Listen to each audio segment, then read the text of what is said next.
Panalangin sa araw na ito, 2 ng Hunyo, 2026 Panginoon. Sa pagsisimula ng araw na ito, lumalapit ako sa iyo na may pusong puno ng pasasalamat. Salamat dahil muli mo akong ginising at binigyan ng panibagong pagkakataon upang mabuhay, magmahal, matuto at magpatuloy. Salamat sa hiningang ipinagkaloob mo at sa biyaya ng panibagong araw na hindi lahat ay nabigyan ng pagkakataong maranasan. Panginoon, bago ko harapin ang mga gawain at hamon ngayong araw, nais ko munang ilagay ang aking sarili sa iyong presensya. Alam kong mas magiging magaan ang bawat hakbang kapag ikaw ang kasama ko. Alam kong mas magiging malinaw ang direksyon ng aking buhay kapag ikaw ang aking gabay. Sa araw na ito, hinihiling ko ang iyong kapayapaan. Patahimikin mo ang isip kong puno ng mga alalahanin. Alisin mo ang takot sa aking puso. Huwag mong hayaang madaig ako ng pag-aalala tungkol sa mga bagay na wala pa namang nangyayari.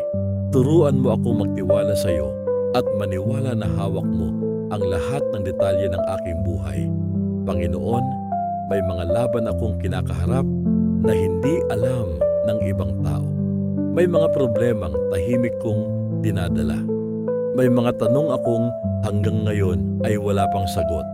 Ngunit sa araw na ito, pinipili kong maniwala na hindi mo ako pinababayaan. Naniniwala akong kumikilos ka kahit hindi ko nakikita.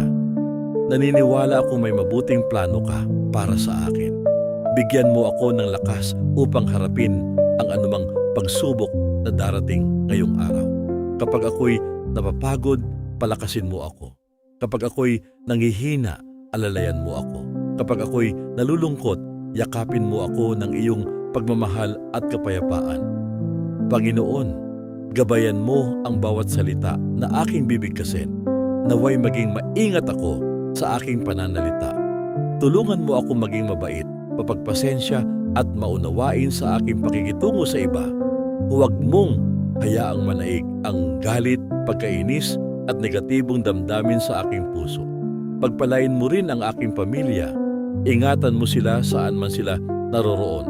Ilayo mo sila sa sakit, kapahamakan at anumang panganib.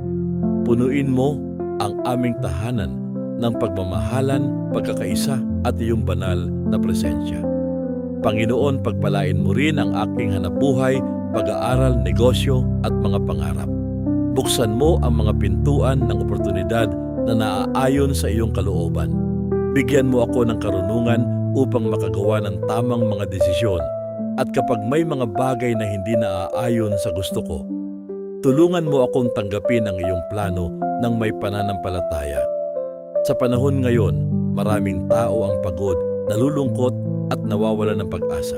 Kaya hinihiling ko rin ang iyong pagpapala para sa lahat ng nangangailangan ng lakas at pag-asa. Aliwin mo ang mga pusong sugatan. Palakasin mo ang mga gustong sumuko at paalalahanan mo sila na hindi sila nag-iisa sa kanilang laban. Panginoon, salamat sa mga biyayang natanggap ko na madalas ay hindi ko napapansin. Salamat sa pagkain sa aking hapag. Salamat sa tahanang aking inuuwian. Salamat sa mga taong nagmamahal sa akin. Salamat sa bawat simpleng pagpapala na nagpapatunay ng iyong kabutihan. Turuan mo akong maging mapagpasalamat hindi lamang kapag maganda ang nangyayari sa aking buhay, kundi maging sa mga panahon ng paghihintay at pagsubok. Dahil alam kong may aral at layunin ka sa bawat sitwasyong aking pinagdaraanan. Panginoon, kung may mga pagkakamali akong nagawa kahapon, patawarin mo ako. Linisin mo ang aking puso. Tulungan mo akong matuto sa aking mga pagkukulang at maging mas mabuting tao araw-araw. Habang nagpapatuloy ang araw na ito, samahan mo ako sa bawat hakbang. Maging gabay ka sa bawat desisyon. Maging lakas ka sa bawat pagsubok at maging kapayapaan ka sa bawat pag-aalala. Panginoon, ipinagkakatiwala ko sa iyo ang aking kinabukasan, ang aking mga pangarap, ang aking mga plano, at maging ang mga bagay na hindi ko kayang kontrolin. Naniniwala akong nasa mabuti at makapangyarihang mga kamay mo ang lahat. Salamat dahil hindi mo ako iniiwan. Salamat dahil mahal mo ako kahit hindi ako perpekto. Salamat dahil araw-araw mo akong binibigyan ng dahilan upang magpatuloy. Sa araw na ito, June 2, 2026, pinipili kong magtiwala sa iyo.